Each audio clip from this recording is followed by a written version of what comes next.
This is a slideshow about my recent coast-to-coast walk in the UK. If you've got about 20 minutes, it'll give you a really good overview of what the walk was like. I was particularly impressed by the communication, the organisation and the guiding provided by this company, Sherpa Expeditions, and I would highly recommend them. John was fantastic in every way, looked after us really well. To put this into perspective, I gave this to myself for my 60th birthday, but I have been hiking my whole life. My dad gave me the love of hiking as a little girl in Tasmania, and I find that standing on the top of mountains clears my head, so I do it. I would say that age is not the defining factor for success with this walk. I think there are other personal capacities, and you definitely need to have really good gear, you need to be fit, and you need to have the right mindset. It's quite a challenge. Be very, very kind to your feet. Perhaps consider taping them up before you go walking. That worked really well for me. I would also recommend taking poles because there's a lot of pounding on your feet and your knees coming down off the mountains. This map shows the 13 actual days of walking and some of the key locations. I'm a little bit of a techie girl, so I wanted to map the walk on GPS, and I found that this particular Avenza app was really good for doing that. You can also pin your photographs by their GPS location. It was very useful to be able to see where you were going and also for remembering the names of places. After a long haul flight from Perth, I just wanted to stretch my legs for a couple of days with some light walking. So I discovered some places in between Manchester and St Bees, which included the Wainwright Memorial and Wainwright Beer. That was a good find. I also visited Blackpool, which was nice on a sunny day, then caught the train up to Carlisle. The train around the coast to St Bees was actually cancelled, but there was a bus available, so I caught that. So that evening in St Bees we met John, our guide, and we were briefed on what was going to be happening with the walk for the rest of the time.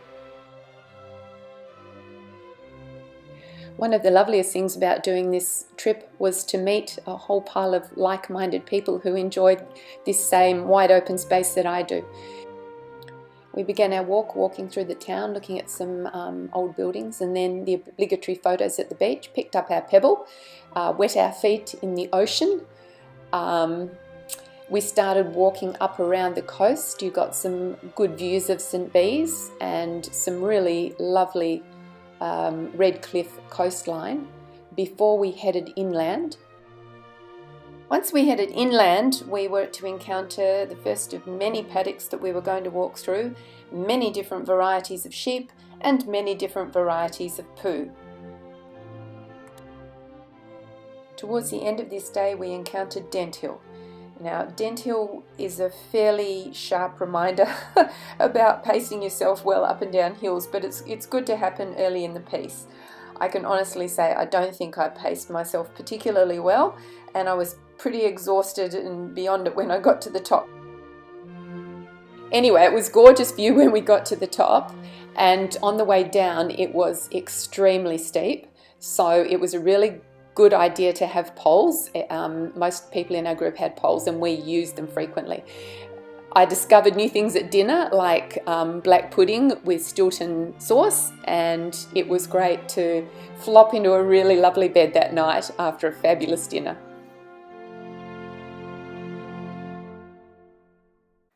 Going from the sea on the coast to the first lakes in the Lake District, we walked around Ennerdale Water. Some rock scrambling, some nice little high tracks. We got to the end of the lake and then we started making our way up through the pass up to Blacksail Hut, which is quite a famous youth hostel hut. It was lovely to have a cup of tea there. Met some other travellers. The rain came in. We made our way up through the pass and we were told that there was a very high crag ahead, and apparently that's where we were going to be climbing to, which surprised us, but it was fantastic and the views from the top were just awesome. Out across the lakes in the Lake District. When we came down through the Honester slate mines, and that was interesting to have a look at, down into Borrowdale, which is a beautiful little valley, to our next accommodation of the night, and into dinner at a fabulous pub too. So the places have a lot of character. They're really gorgeous.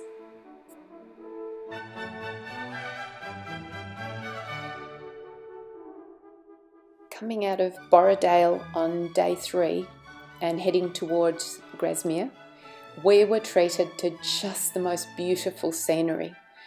These are glacial valleys, and they're absolute classic geology and physical geography. We had lunch looking down over the most beautiful valley. It was just such a peaceful experience. And then we hiked a ridge all the way to Helm Crag, which overlooks Grasmere. And it was a lot further than what it looked, but we were rewarded with just beautiful views. Coming down into Grasmere, that's a very popular little tourist village with a great pub, once again, great meals for the night. But I just couldn't get over the glorious scenery, and the day was just perfect.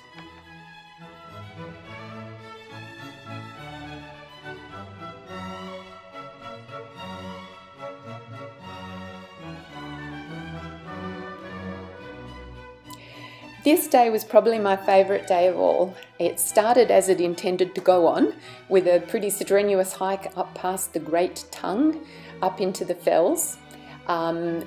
We were privileged to see Grisdale Tarn, which is beautiful. A tarn is a mountain lake, a glacial mountain lake. We had a bit of a snack around there, and then we kept going up and up and up and up to end up at St Sunday Crag, and the day was glorious. The views were beautiful. It was just magnificent. And then looking down into the Patterdale Valley, it was a very steep climb down, but of course we had our sticks and we'd done this before, so we were pretty good at it. John was very diligent making sure that we were all okay. We followed a creek into the town, and we were to stay in a really, really, really old pub. They had excellent ice cream at the shop over the road, which apparently was where Wainwright's books were first sold. And I can honestly say that I sure found my mountain that day.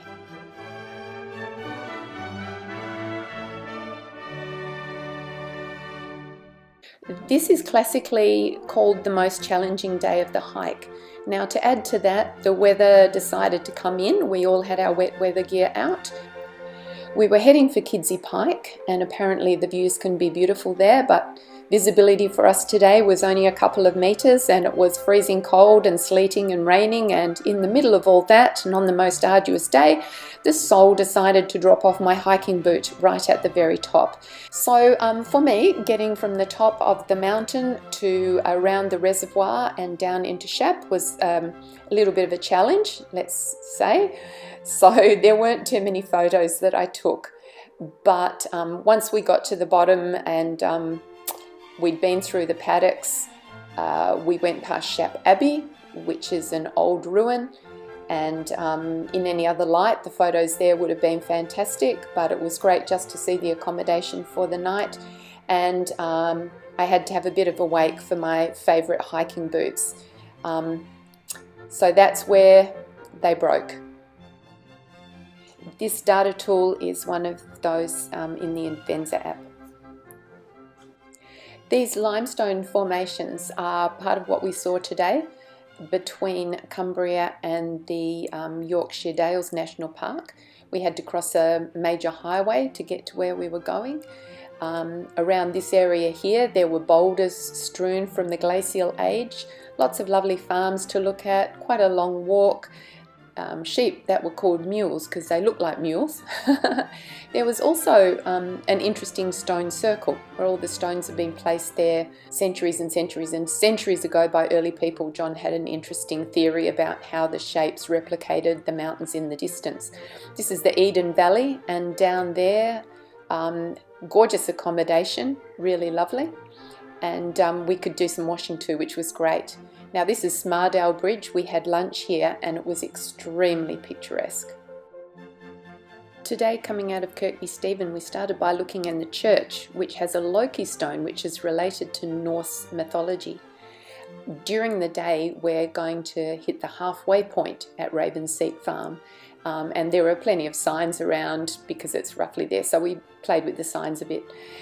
By the time you get to the top 9 Standards rig, it looks like it's cold, but I was pretty darn hot by the time I got there.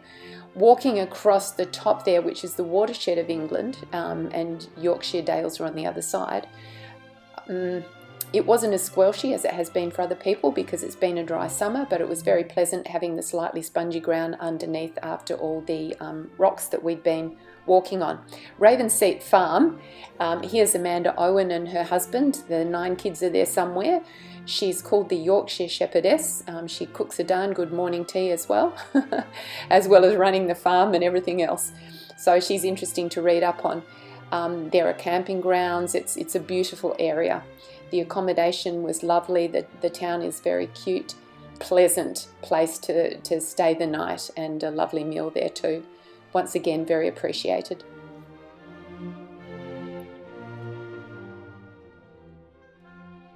Today was a very picturesque walk.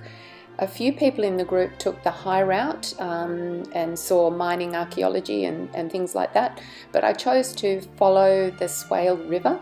It was very pretty. We saw some hushings from lead mining, but a lot of this, I would call this the day of the million styles.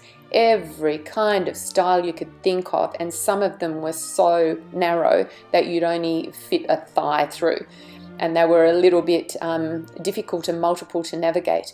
At Gunnerside there were lovely tea houses, so we did avail of a very nice afternoon tea, and I figure now's the time while I'm using all these calories to indulge in some of these lovely things. There were some beautiful forest areas. There was an interesting place where we had to walk along the top of a fence, that bottom left-hand corner. That's actually probably 6 foot high, and we're walking along the top of that stone fence.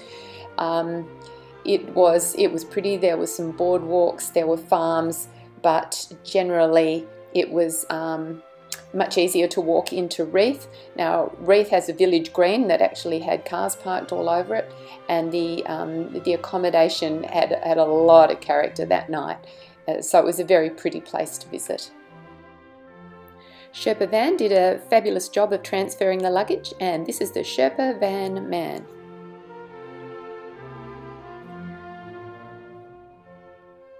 Today was a relatively short and easy walk into Richmond so that we'd get there in plenty of time. Quite a diversity of different terrains. There was a very pretty church in Marske, and we had our lunch in the church garden, which was beautiful. All sorts of things growing. This is an example of bureaucracy gone crazy. It's a gate because there on the map it says there's a fence there even though there's not a fence there. So interesting things like that, stories of people leaping off cliffs and all sorts of things going on there. So walking into Richmond was pretty pleasant. In Richmond there's a castle. There's a few things to look at. I chose to go and have a look at the castle and soak up a little bit of history. It's a very touristy town, so there's a million pubs and all sorts of things. And I did stock up on Compeed for my feet just to make sure that I continued to get no blisters. A lot of people chose to go off and have various restaurant meals because there is the availability there. I just thought it might be nice to stick my feet up on the bed, give them a little bit of a break because the next day is pretty grueling.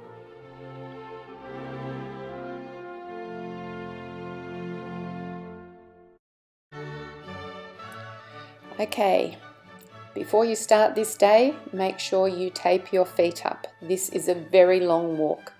It basically takes you between the Yorkshire Dales and the North York Moors, through places like Catterick, which is a racecourse town, lots of wheat fields in various stages of ripeness. This church was lovely. Probably the ladies there leave our afternoon tea, which you leave a donation for, and we made use of the conveniences, so that was very, very much appreciated. Then we headed on towards Danby Whisk, and in Danby Whisk you can sit down on the village green and grab yourself a pint at the pub if you're feeling up to it. More fields, more farms, more poo to walk through. Like I said, make sure your feet are strapped up. This is a very, very long one. When you're not too far out of Oz Motherley, you travel up through a bit of a forest to the Mount Grace Priory. You can have a look at that. The accommodation is a beautiful little pub for the night. If we look tired in this photo at our meal, it's because we actually were very tired. So a lot of steps covered this day. That wasn't too far off 10 hours of walking. On this day, we go into the North York Moors.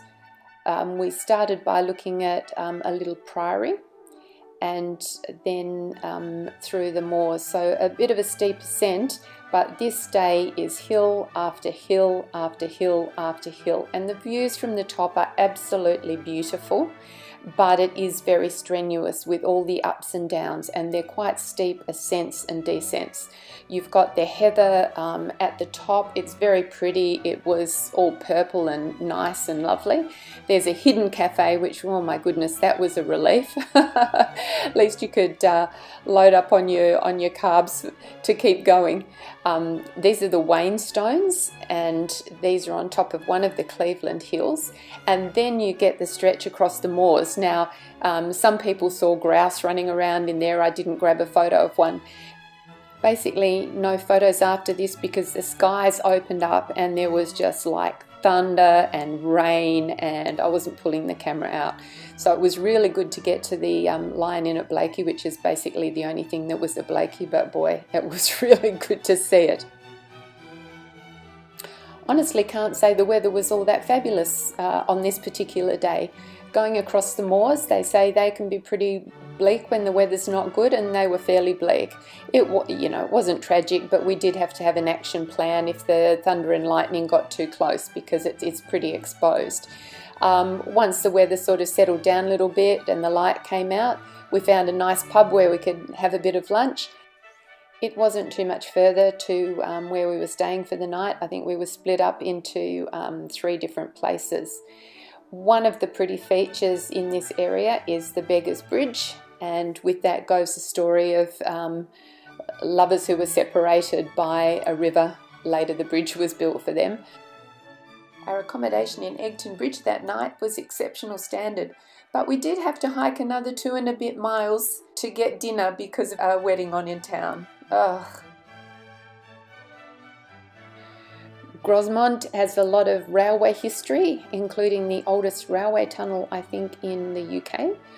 And it was a nasty climb up to the moors, and it was sort of changeable weather, a little bit rainy. We had to get the wet weather gear out with a few flash storms and things, but some really beautiful scenery in the Maybeck Valley, and there was a lovely cafe at Falling Foss Waterfall, and when you're using all these calories, what more can you do but, eat cream teas? I had to test them all because I wouldn't eat it at home. You get within sight of the coast, but it takes longer to get to Robin Hood's Bay. So you walk right around the coast for another 6k or so. When you get to the end of the road, it is the end of the road, and the beach is just the water at the end of the road. So we had our photo taken, and I threw my rock back into the North Sea from the Irish Sea, and we toasted and celebrated our achievement. My accommodation for the next 2 nights was that little tiny roof attic room up the top there. It was so cozy and so lovely. That sure doesn't look like an Australian beach. To me, the walk was all of these things. I appreciated the very capable, knowledgeable and humorous guiding. I came out with a peaceful mind and very happy feet. I would highly recommend this if it's on your bucket list, but do your homework, do your practice, make sure you've got the right gear and make sure you've got the right mindset, and you will find this just a fantastic opportunity and fantastic experience.